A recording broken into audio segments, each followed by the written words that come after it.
Oremos. Nuestro Padre y nuestro Dios, te damos gracias por el privilegio que nos concedes de reunirnos en este lugar para estudiar este magnífico libro de Génesis. Te pido, Señor, que al estudiar este tema, la serpiente, la mujer y la simiente, que tu Espíritu Santo nos acompañe, nos abra las mentes y los corazones para recibir tu mensaje. Te lo pedimos en el precioso nombre de tu querido Hijo Jesús. Amén. Bueno, quiero saludarles en forma especial a todos los que han venido hoy a esta presentación. Quiero también saludar muy cordialmente a todos los que están viendo por televisión.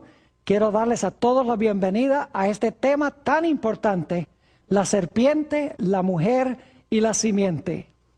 Vamos a comenzar nuestro estudio en el Evangelio según San Juan, el capítulo 1, y vamos a leer los versículos 1 al 3. San Juan, el capítulo 1 y el versículo 1 hasta el versículo 3. Aquí nos está hablando de nuestro Señor Jesucristo. Y quiero que noten que Jesús, según este pasaje, fue el creador. Dice allí en San Juan 1 y el versículo 1, y vamos a leer también el versículo 3. En el principio era el Verbo, y el Verbo era con Dios, y el Verbo era Dios. Y ahora noten el versículo 3. Todas las cosas por Él fueron hechas, y sin Él nada de lo que ha sido hecho fue hecho. Yo quiero preguntar, ¿quién fue el creador según Juan 1, 1 y 3? El creador fue el Verbo. ¿Y el Verbo quién es? El Verbo es Jesús. Porque en el versículo 14 dice, aquel Verbo fue hecho carne y habitó entre nosotros. Es decir, el creador de San Juan 1, 1 y 3 no fue ni más ni menos que Jesucristo. Ahora quiero ir un momento a Génesis, el capítulo 1 y el versículo 1 para que ustedes vean la conexión con el texto que acabamos de leer. Génesis 1 y el versículo 1. Dice, en el principio creó Dios los cielos y la tierra. Hay tres ideas en Génesis 1:1 afines al texto de San Juan 1:1 y 3. Ambos usan la expresión en el principio. Ambos hablan de Dios y ambos hablan de la creación. Pero San Juan 1 deja muy en claro que ese creador fue ¿quién?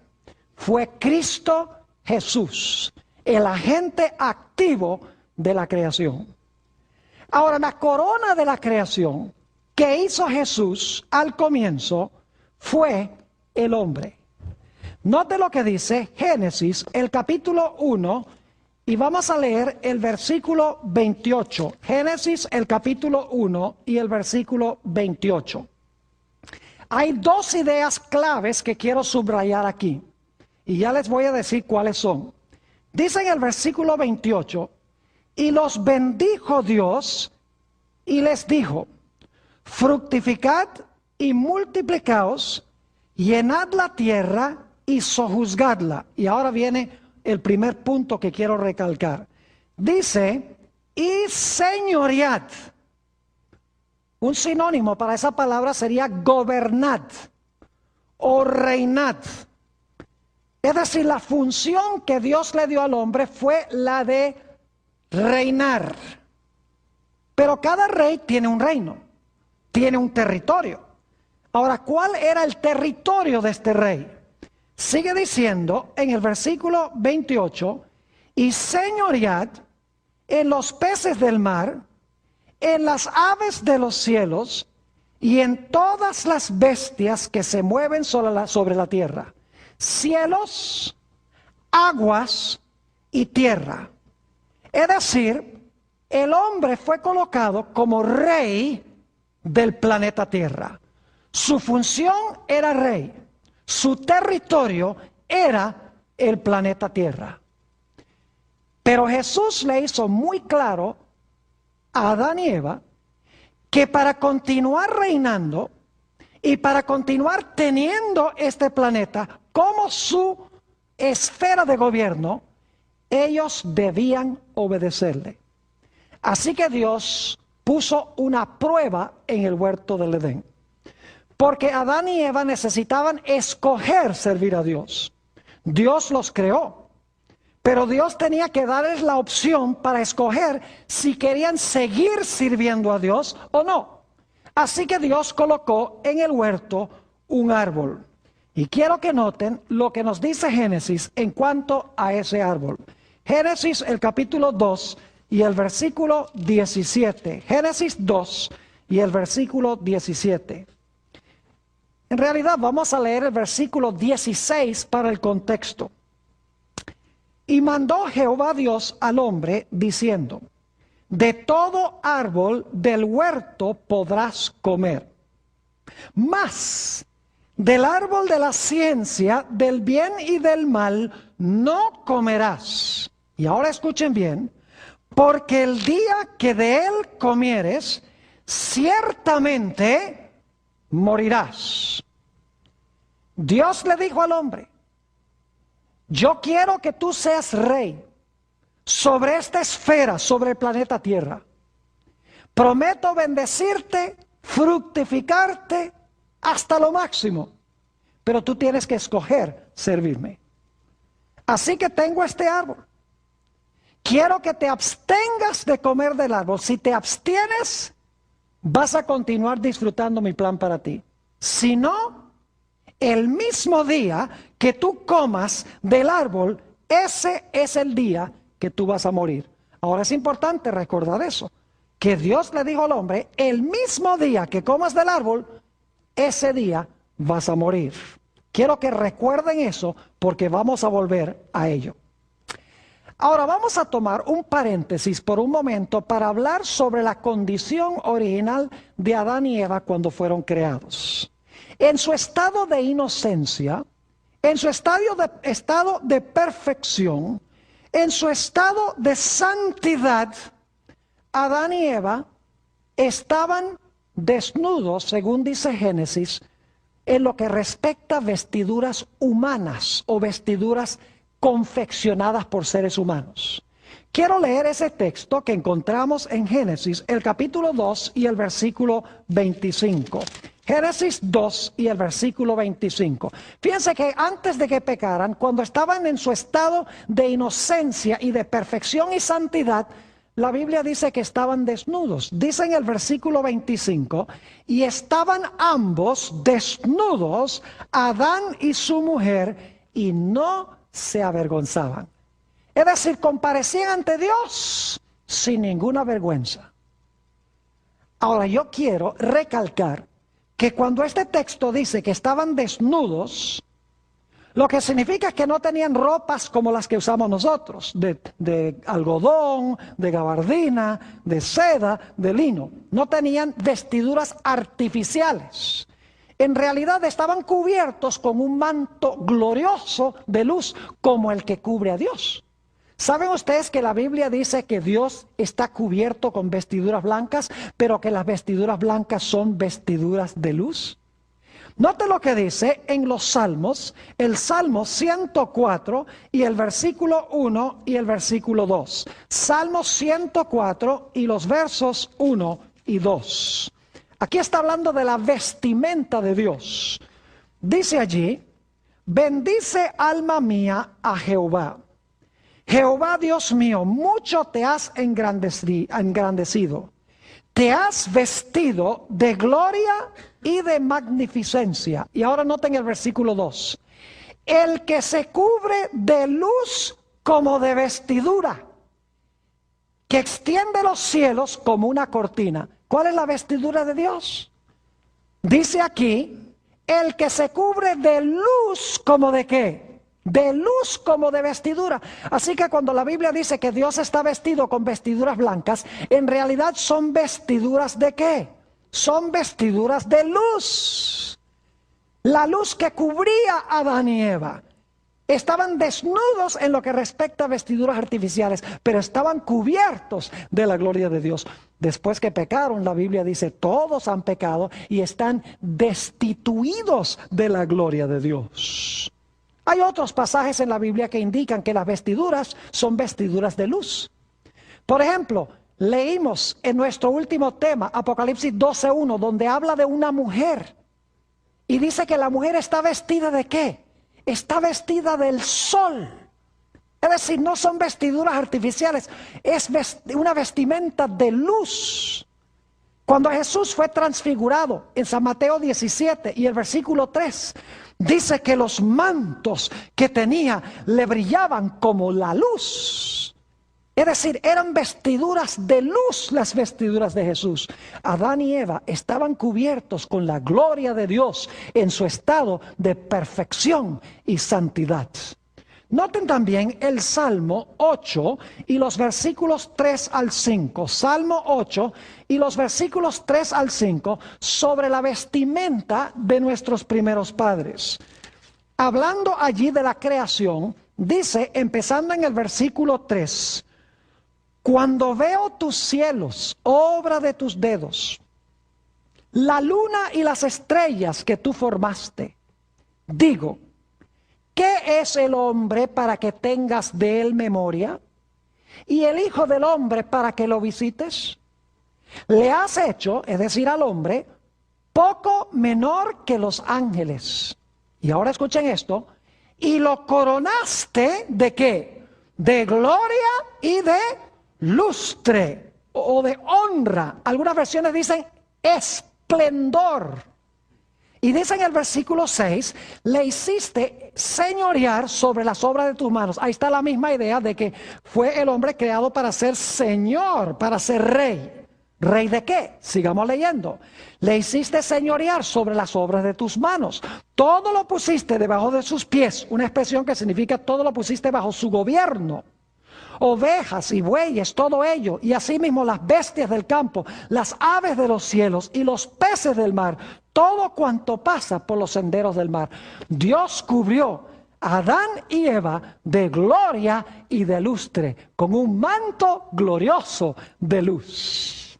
Y Dios le dijo a Adán y Eva, mientras ustedes me sean fieles, van a seguir gobernando, van a disfrutar de esta esfera de dominio que es la tierra y van a estar cubiertos con este manto glorioso de luz. Vestiduras que representan la santidad y la justicia y la perfección de Dios. Pero luego vino la tragedia del pecado. Y quiero que noten cuál fue la primera consecuencia del pecado de Adán y Eva. Noten Génesis, el capítulo 3 y el versículo 7. Génesis, el capítulo 3 y el versículo 7. El momento que pecan Adán y Eva, algo terrible sucede. Dice en el versículo 7, entonces fueron abiertos los ojos de ambos y conocieron que estaban ¿qué? Desnudos. Entonces cosieron hojas de higuera y se hicieron delantales. Yo pregunto, ¿cuál fue el primer resultado del pecado? Fue que quedaron destituidos ¿de qué? De la gloria de Dios. El manto de luz se fue. Y ahora se dieron cuenta que estaban ¿qué? Que estaban desnudos. Es decir, el pecado los desvistió del manto de luz. El manto de luz representa la justicia, la perfección y la santidad de Dios. Ahora habían perdido eso porque habían pecado, habían escogido contrariar a Dios. Y quiero que noten qué hicieron ellos para resolver su problema. La última parte del versículo 7 dice, entonces cosieron hojas de higuera y se hicieron ¿qué cosa? Y se hicieron delantales. Es decir, para cubrir la vergüenza de su desnudez, ellos hicieron delantales y ellos se cubrieron el cuerpo para ocultar su desnudez. Pero quiero que noten algo muy interesante. aún después de cubrirse con las hojas de higuera, todavía se sentían desnudos. Eso demuestra que lo que tenían era un manto de luz, que no era un asunto físico, sino que habían perdido el manto glorioso de santidad que los había cubierto. Noten el versículo 10. Esto es después que Adán y Eva se habían cubierto con las hojas de higuera. Dice, cuando Dios viene buscándolo, y él respondió: oí tu voz en el huerto y tuve miedo porque estaba ¿qué? Porque estaba desnudo y escondíme. Pero para este tiempo ya no estaba desnudo, porque estaba cubierto con las hojas de higuera. Es decir, la desnudez era una desnudez de la gloria de Dios. La luz de Dios no los estaba cubriendo, porque ahora estaban en un estado pecaminoso. Quiero que notemos que según la Biblia, cuando Adán y Eva escogieron contrariar a Dios, no solamente perdieron el manto de luz, sino que también perdieron su posición como gobernantes y perdieron su esfera de dominio. Es decir, su posición como reyes fue tomada por Satanás. Y el mundo sobre el cual ellos gobernaban también fue usurpado por Satanás. Vamos a Génesis, el capítulo 3, y vamos a leer los versículos 8 al 12, para luego ir al Nuevo Testamento para hablar de esta pérdida de dominio y del planeta. Génesis, el capítulo 3 y el versículo 8. Dice lo siguiente: y oyeron la voz de Jehová Dios que se paseaba en el huerto al aire del día. Y el hombre y su mujer se escondieron de la presencia de Jehová Dios entre los árboles del huerto. Pregunto, ¿tenían un bajo concepto propio ahora? ¿Tenían baja estima? ¿Tenían miedo? Claro que sí. ¿Tenían un sentido de culpa? Claro que sí. ¿Se había creado división entre ellos y Dios? Fíjense todos los fenómenos psicológicos que aparecen como fruto del pecado. Para resolver estos problemas hay que resolver el problema del pecado. Noten el versículo 9. Mas Jehová Dios llamó al hombre y le dijo: ¿dónde estás tú? Y él respondió: oí tu voz en el huerto y tuve ¿qué? Tuve miedo porque estaba desnudo y me escondí. Y Dios le dijo: ¿quién te enseñó que estabas desnudo? ¿Has comido del árbol que yo te mandé no comieses? Y el hombre respondió: la mujer que me diste por compañera me dio del árbol y yo comí. ¿Dónde surgen los problemas matrimoniales? Cuando ellos rompen su relación con Dios, se rompe la relación entre ellos. Y todo el mundo empieza a echarse la culpa. Adán dice: la mujer que tú me diste, está echándole la culpa a Dios. Y el hombre y la mujer dice: la serpiente que tú hiciste. En otras palabras, está echando la culpa a la serpiente y a Dios.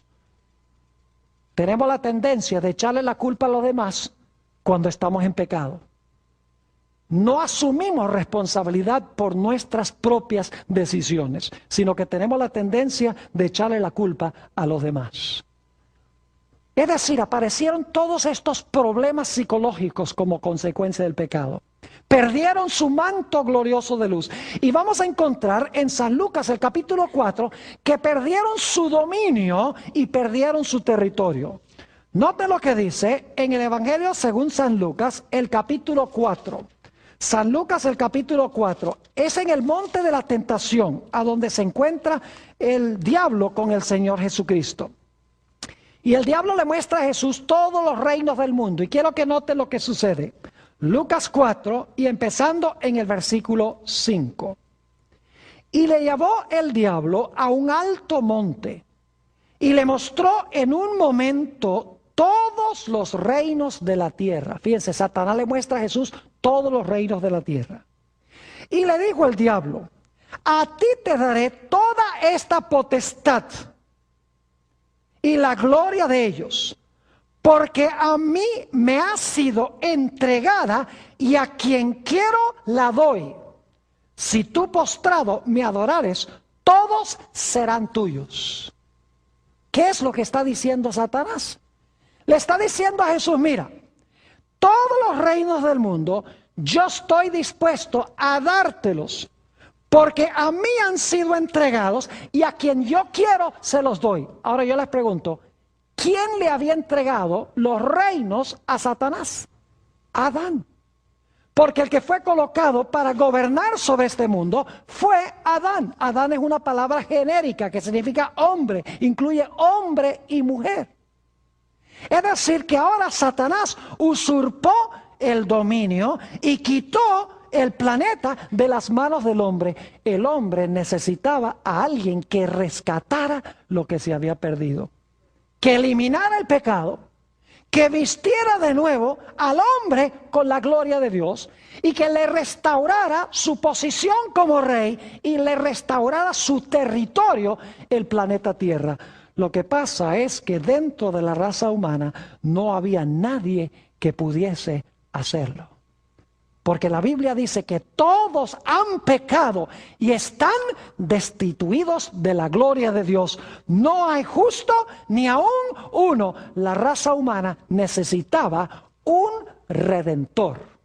Necesitaba un campeón que viniera para quitarle a Satanás lo que Satanás le había quitado al hombre.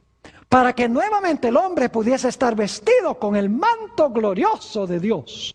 Para que pudiese recuperar su posición como rey y para que pudiese recuperar su territorio, el planeta Tierra. Y para que eliminando el pecado, el hombre pudiese nuevamente tener una vida balanceada, sin temor, sin baja estima propia y sin vergüenza. La pregunta clave es, ¿quién podía hacerlo? Bueno, Dios tenía una solución al problema. Vamos a mi versículo favorito de la Biblia.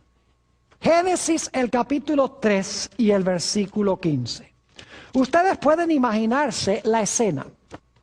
Adán y Eva se encuentran en el huerto del Edén. Están temblando, escondidos en medio de los árboles del huerto, desnudos, destituidos de la gloria de Dios. Sabiendo que han perdido dominio, que el enemigo ahora ha tomado el reinado sobre ellos. Saben que han perdido el derecho al planeta Tierra. Y están temblando porque Dios ha dicho, el día que comas del árbol, ese mismo día vas a morir.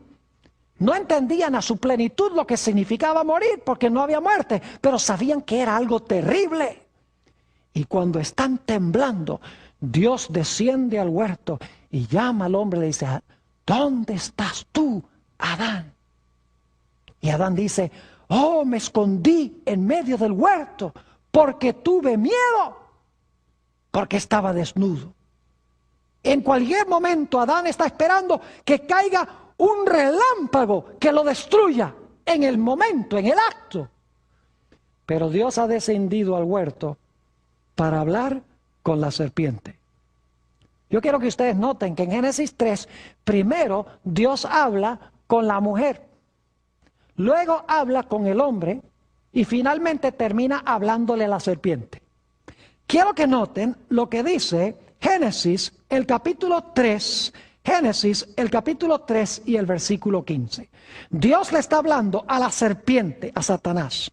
Le está diciendo, si tú le quitaste la gloria al hombre, tú le quitaste el reino, tú le quitaste el planeta, tú trajiste toda clase de consecuencias, tú trajiste la muerte al mundo, pero yo te estoy advirtiendo que algo va a pasar que te va a quitar el dominio. Noten Génesis 3:15. Dios dice a la serpiente, y Adán y Eva están escuchando. Esto se conoce como la primera promesa de salvación que Dios le dio al hombre, pero una promesa indirecta, porque aquí le está hablando Dios a la serpiente, pero Adán y Eva están escuchando lo que Dios le está diciendo a la serpiente. Así que es una promesa indirecta a ellos, lo que Dios le dice a la serpiente. Dice, y pondré enemistad entre ti, es decir, entre la serpiente y la mujer, y entre tu simiente, es decir, la simiente o los seguidores de la serpiente, y la simiente de ella, la simiente suya. Fíjense que va a haber enemistad entre la serpiente y la mujer, y entre la simiente de la serpiente y la simiente de la mujer. Pero quiero que sepan que esa no es la enemistad verdadera. Hay enemistad entre serpiente y mujer y entre las dos simientes. Pero la verdadera enemistad es entre la simiente de la mujer y la serpiente. Note lo que dice la última parte del versículo. Dice, esta, es decir, la simiente de la mujer, te herirá en la cabeza y tú le herirás a la simiente de la mujer en el calcañar. Fíjense que la simiente es uno, porque dice en el calcañar, un calcañar. Y es la simiente de la mujer, es decir, uno que va a nacer de la mujer. Dios le está diciendo a la serpiente, mire, yo voy a mandar una simiente al mundo nacido de mujer. Y esa simiente que nace de una mujer te va a hacer la guerra. En el proceso de la guerra, tú le vas a causar dolor, le vas a herir el calcañar, pero te va a salir caro. Porque cuando tú le hieras el calcañar, el pie de él va a caer sobre ti y te va a aplastar la cabeza. La imagen que se está dando aquí es de una persona que está levantando el pie porque hay una serpiente en el piso y quiere que el pie caiga sobre la cabeza de la serpiente. Yo pregunto, si usted levanta el pie para pisar la cabeza de una serpiente, ¿qué le podría pasar a usted? La serpiente le podría morder, ¿qué cosa? El calcañar. Pero después de morder el calcañar, dice que el pie iba a caer sobre la cabeza de la serpiente para aplastarle la cabeza. Ahora yo pregunto, ¿qué viene primero? La serpiente le muerde el calcañar a la simiente de la mujer o la simiente de la mujer le aplasta la cabeza a la serpiente. ¿Qué pasa primero? Usted dice, pastor, esa es una pregunta ridícula porque obviamente primero la serpiente le muerde el calcañar y luego el pie le cae en la cabeza. Porque si el pie le cae primero en la cabeza, entonces, ¿cómo va a poder morderle el calcañar? Es decir, lo que está diciendo esta profecía es que va a venir una simiente nacida de mujer y que esta simiente nacida de mujer va a declarar la guerra a la serpiente. En el proceso de la guerra, la serpiente va a herir a la simiente de la mujer, pero la simiente de la mujer, como resultado, le va a aplastar la cabeza. Esta es una declaración de guerra de Dios contra la serpiente. Ahora yo pregunto, ¿quién es esta serpiente que se menciona en Génesis 3:15? Vamos al libro de Apocalipsis, el capítulo 12 y el versículo 9. Apocalipsis, el capítulo 12 y el versículo 9 identifica quién es la serpiente. Dice allí, y fue lanzado fuera el gran dragón, la serpiente antigua que se llama Diablo y Satanás, el cual engaña al mundo entero, fue arrojado a tierra y sus ángeles fueron arrojados con él. ¿Quién era esa serpiente? La serpiente es el diablo y ¿quién? Y Satanás. Ahora yo quiero preguntar, ya sabemos quién es la serpiente de Génesis 3:15. La pregunta clave es, ¿quién es la simiente de la serpiente? Bueno, vamos a anotar varios versículos de la Biblia. Vamos a anotar Juan, el capítulo 8 y el versículo 44. Juan, el capítulo 8 y el versículo 44. Vamos a ver quién es la simiente de la serpiente o la simiente de Satanás. Dice en Juan 8 y el versículo 44, Jesús hablándole a aquellos que querían matarlo, dice, vosotros sois de vuestro padre, ¿quién? El diablo. ¿De quién era la simiente? Del diablo. Vosotros sois de vuestro padre el diablo, y los deseos de vuestro padre queréis hacer. Él ha sido homicida desde el principio y no ha permanecido en la verdad, porque no hay verdad en él. Cuando habla mentira, de suyo habla, porque es mentiroso y padre de mentira. Yo pregunto, ¿esta gente era simiente de Satanás? Claro que sí, porque querían matar a Jesús. ¿Y quién quería ver muerto a Jesús? Satanás. Es decir, la simiente de Satanás son los seguidores que él usa para cumplir sus designios en la tierra. Tenemos otro ejemplo, el ejemplo de Caín. Si ustedes leen en Primera de Juan, el capítulo 3 y el versículo 12, dice, no como Caín, que era del maligno y mató a su hermano. Yo no sé si captan algo interesante de ese versículo. Dice que Caín era ¿de quién? Era del maligno y mató a su hermano. ¿Quién es el maligno? Satanás. ¿Y qué era Caín? ¿Simiente de quién? Simiente de Satanás. Yo quiero preguntarles, ¿ustedes recuerdan cuando el Señor Jesucristo nació, según Apocalipsis 12, que dice que el dragón o la serpiente se paró al lado de la mujer para devorar a su hijo cuando hubiese nacido? Yo pregunto, ¿Satanás se le paró al lado de la Virgen María en persona para matar a Jesús cuando Jesús nació? No. Ustedes conocen el relato en San Mateo el capítulo 2 y el versículo 16, a donde dice que cuando los reyes magos no regresaron por Jerusalén, sino por otra vía, Herodes se llenó de ira y mandó a matar a todos los niños menores de 2 años. ¿Quién era el cabecilla detrás de eso? Era Satanás. ¿Pero qué era Herodes? Herodes era la simiente de Satanás porque tenía el carácter de Satanás. Así que en Génesis 3:15, la serpiente es Satanás. A la serpiente, a Satanás le estaba hablando Dios. La simiente de la serpiente son los seguidores ¿de quién? Son los seguidores de Satanás. Saben también en San Mateo el capítulo 13 y el versículo 38, en la parábola del trigo y la cizaña, dice que la cizaña, que son los malos, son los hijos del maligno. Fíjense que el diablo tiene simiente. No son hijos literales, es decir, no nacieron de una madre literal, pero son simiente de Satanás porque tienen el mismo carácter que tiene Satanás. Ahora yo pregunto, ¿quién fue la mujer que trajo al mundo a esta simiente? Cuando dice que iba a nacer de la mujer una simiente, ¿de quién nació esa simiente? Vamos a Gálatas, el capítulo 4 y el versículo 4. Gálatas, el capítulo 4 y el versículo 4 nos explica quién era la mujer y quién era la simiente de la mujer. Dice allí en Gálatas 4:4, pero cuando vino el cumplimiento del tiempo, Dios envió a su Hijo, ¿nacido de qué? Nacido de mujer y nacido bajo la ley. ¿Quién fue la simiente nacida de mujer? No fue ni más ni menos que Jesús. Note también Gálatas 3 y el versículo 16. Gálatas el capítulo 3 y el versículo 16. Aquí habla también de la simiente. Dice, ahora bien, a Abraham fueron hechas las promesas y a su simiente. No dice, y a las simientes como si hablase de muchos, sino como de uno.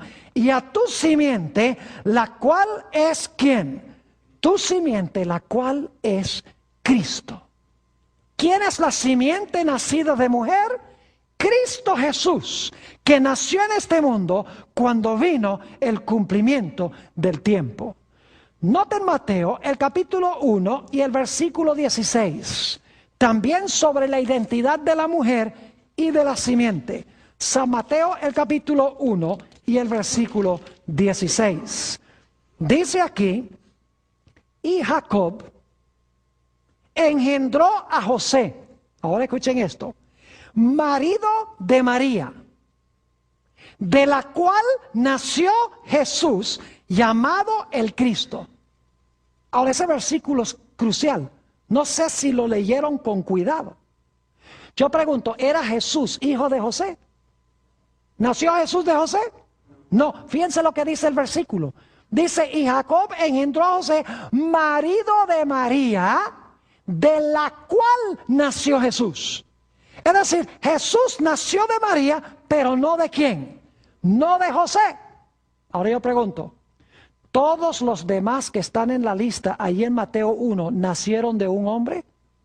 Si ustedes miran la genealogía, dice, este hombre engendró a este hombre, engendró a este hombre, engendró a este hombre. Todos son engendrados por hombres. Pero cuando él llega al último en la lista, desconoce a José como el padre de Jesús. Dice que Jesús nació de María, porque en Génesis 3:15 dice que la simiente iba a nacer de una ¿quién? De una mujer sin la intervención de un hombre. Noten Apocalipsis el capítulo 12, Apocalipsis el capítulo 12 y el versículo 5, Apocalipsis 12 y el versículo 5. Hablando aquí del nacimiento de Jesús, dice, hablando de la mujer, y ella dio a luz un hijo varón,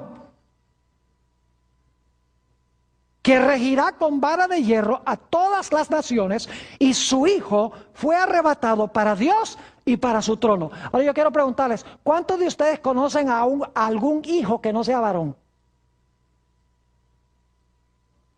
¿Alguien conoce un hijo que no sea varón? Yo no conozco el primer hijo que no sea varón. Conozco hijas que no son varón. Pero todo hijo es varón. No hubiera sido necesario poner hijo varón. Con hijo hubiera sido suficiente. Tuvo un hijo. Pero aquí se quiere recalcar que era un hijo masculino. Él te aplastará la cabeza. Tú le herirás a él en el calcañar. Es decir, la mujer iba a traer al mundo a una simiente masculina para hacerle la guerra a la simiente, para aplastarle la cabeza y quitarle a Satanás lo que Satanás le había quitado al hombre. Es decir, Dios le estaba diciendo a Satanás, mira, tú le quitaste al hombre su manto glorioso de luz. Tú le quitaste su posición como rey. Tú le quitaste el planeta Tierra. Tú traíste toda clase de trastornos psicológicos a su vida. Tú has introducido al mundo la muerte. Pero yo te quiero decir que tu poder va a terminar. Porque yo voy a mandar a este mundo una simiente nacida de mujer. Esa simiente nacida de mujer te va a hacer la guerra a muerte. Te estoy declarando la guerra. En el proceso de la guerra tú le vas a causar dolor. Porque le vas a morder el calcañar, pero te va a salir caro. Porque cuando él venga y tú le hieras el calcañar, él va a levantar el pie y te va a aplastar la cabeza. Y te va a quitar a ti lo que tú le quitaste al hombre. ¡Qué tremenda promesa para Adán y Eva! Ahora ven vislumbres de luz. Dicen, la esperanza no está perdida. El enemigo va a ser ultimadamente vencido por la simiente de la mujer. Como paréntesis, quisiera decirles que el Antiguo Testamento está escrito en hebreo. Pero el Antiguo Testamento hebreo fue traducido como unos 200 años antes de Cristo al idioma griego, porque los judíos habían perdido en Alejandría, en el norte de África, el uso del hebreo, y usaban el griego, así que se tradujo el hebreo al griego. Y lo interesante es que en Génesis 3:15, la palabra que se usa, simiente, es la palabra griega sperma. Sperma. En griego es un sustantivo neutro. Ustedes saben que tenemos en español masculino, femenino y neutro. El, la, lo. La palabra sperma debe llevar el artículo neutro. No es una palabra masculina, es una palabra neutra. Pero ¿saben lo que hacen los traductores de la versión griega del Antiguo Testamento? Hacen una cosa que gramaticalmente como que no cuadra. Lo que hacen es a ese sustantivo neutro, sperma, le ponen un artículo masculino. En vez de tosperma, ponen hosperma. Es decir, el artículo no cuadra en género con el sustantivo, porque ellos entendían que esta simiente iba a ser una simiente masculina. No era una semilla literal, sino que era una persona masculina. Ahora regresemos otra vez a lo que leímos de Génesis, el capítulo 2 y el versículo 17. Génesis, el capítulo 2 y el versículo 17. Dice allí: mas del árbol de la ciencia del bien y del mal no comerás, porque 1000 años después que comas, morirás. Porque 930 años después de comer del árbol, morirás. ¿Así dice? No. ¿Qué dice? Porque el día que de él comieres, ciertamente morirás. ¿Cuándo iban a morir Adán y Eva? El día que comieran del árbol. Ahora, lo interesante, mis queridos hermanos y amigos, también los que están viendo por televisión, ese día no murió Adán. Génesis nos dice que Adán murió de 930 años.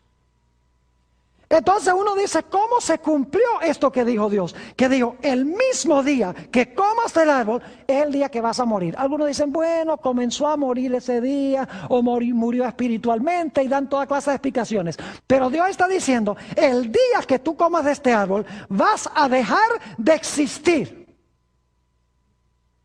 Ahora yo pregunto, ¿por qué Adán no murió ese mismo día? ¿Por qué Eva no murió ese mismo día? Oh, vamos a Génesis, el capítulo 3 y el versículo 21. Génesis 3, 21. En este momento, Adán y Eva estaban ¿en qué condición? Desnudos, destituidos de la gloria de Dios, sin santidad, en pecado. Y se ponen hojas de higuera, nada que tapa la vergüenza de su desnudez. Pero ahora Dios sí va a tapar su desnudez. Noten Génesis, el capítulo 3 y el versículo 21. Dice, y Jehová Dios hizo al hombre y a su mujer túnicas de pieles y los vistió. ¿Quién hizo las túnicas? Jehová Dios. ¿Quién los vistió? Dios. ¿De qué eran las túnicas? De pieles. Yo pregunto, ¿qué necesitan hacer ustedes para conseguir la piel de un animal? Para adquirir la piel de un animal, el animal tiene que ¿qué? El animal tiene que morir, tiene que matar al animal. Yo pregunto, ¿qué hubo ese día cuando Adán y Eva pecaron? Murieron por lo menos 2 animales. Porque dice, no dice piel, sino que dice ¿qué cosa? Dice túnicas de pieles. Es decir, ese día murieron 2 animales, probablemente corderos, porque en Génesis 4:1 dice que Abel cuidaba corderos, ovejas. Es decir, ese mismo día, cuando Adán y Eva pecaron, cuando se dijo que la simiente de la mujer iba a aplastar la cabeza de la serpiente, Dios mandó a que se sacrificaran 2 corderos. Y cuando la sangre de los corderos fue derramada, Dios tomó las túnicas de pieles y vistió la desnudez de Adán y Eva. Ahora, ¿qué representa esto? Yo quiero que ustedes vean el dilema en el cual se encontraba Dios. Porque cuando Adán y Eva pecaron, Dios estaba entre la espada y la pared. Porque Satanás le dice a Dios, mira, tú dijiste que si el hombre comía del árbol iba a morir. Si tú no matas al hombre, si no, tú no destruyes al hombre, entonces tú eres mentiroso. Y no eres justo, porque la justicia exige que ellos sean castigados. Pero Satanás dice, pero si tú los castigas con la muerte, ¿cómo un Dios de amor va a hacer eso? Pone en conflicto el amor y la justicia de Dios. Si lo castigas, no lo amas. Y si no lo castigas, no eres justo. Dios tenía que proveer un medio para ser justo y misericordioso al mismo tiempo. Ahora Satanás vio ese primer sacrificio. Dice, mueren 2 animales, se derrama la sangre de esos animales y Dios ahora toma las pieles de esos animales para cubrir la vergüenza de su desnudez. ¿Será que esa simiente que me va a aplastar la cabeza cuando venga, será que esa simiente va a venir?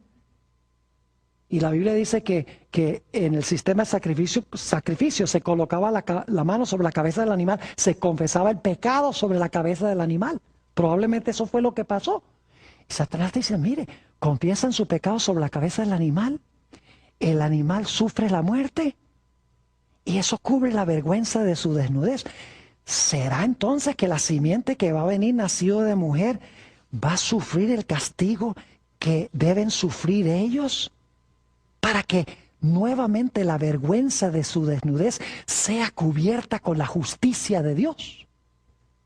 Satanás empezó a entender que Dios estaba diciendo que la simiente iba a recibir los pecados de la raza humana y que iba a morir por esos pecados. Y que como consecuencia de su muerte, la vergüenza de la desnudez del hombre iba a ser cubierta. Y ustedes dicen, ¿cómo sabemos eso? Vayan conmigo a Primera de San Pedro, el capítulo 1 y los versículos 18 y 19. Primera de San Pedro, el capítulo 1 y los versículos 18 y 19. Para que ustedes vean que la Biblia enseña esto. Este es un pasaje hermoso, muy bien conocido, dicho sea de paso, por la mayoría de los cristianos. Dice allí, en San Pedro, su primera epístola, capítulo 1 y el versículo 18 y 19, lo siguiente. Sabiendo que fuisteis rescatados de vuestra vana manera de vivir, la cual recibisteis de vuestros padres, no con cosas corruptibles como oro o plata, sino con la sangre preciosa de Cristo, como de un cordero sin mancha y sin contaminación. ¿Cómo es que fuimos rescatados? Por el sacrificio de ¿qué cosa? De Cristo como un ¿qué? Como un cordero sin mancha y contaminación. Y ahora fíjense, ¿desde cuándo murió Jesús? Dice en el versículo 20, ya destinado desde antes de la fundación del mundo. Es decir, el plan se hizo antes de la fundación del mundo, pero manifestado en los postreros tiempos por amor de vosotros. El plan hecho antes del pecado, implementado cuando Cristo vino a morir en la cruz del Calvario. Por eso dice en el libro de Apocalipsis, el capítulo 13 y el versículo 8, que Jesús es el Cordero de Dios inmolado desde la fundación del mundo. Déjenme explicarles lo que quiere decir eso.